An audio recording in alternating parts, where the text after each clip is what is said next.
Emmanuel Macron a fait le déplacement à Tokyo, Japon, ce vendredi 23 juillet pour une cérémonie d'ouverture historique au stade olympique de la ville.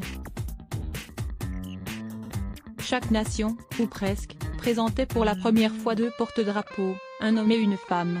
Il était important pour le président français d'être sur place lors de cette journée si importante étant donné que les prochains Jeux d'été se feront à Paris en 2024. Le chef de l'État se trouvait dans les travées de l'enceinte, sans Brigitte Macron mais non loin de Jill Biden.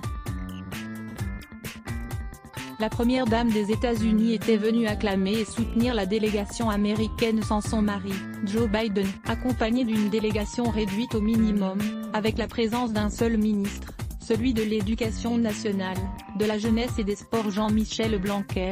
Le président de la République est arrivé dans la capitale nippone dans la matinée et restera 2 jours.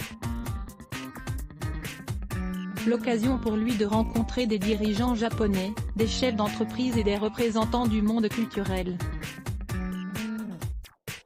En plus de cela, il assistera à des épreuves notamment de judo et de basket féminin 3x3, une nouvelle discipline olympique.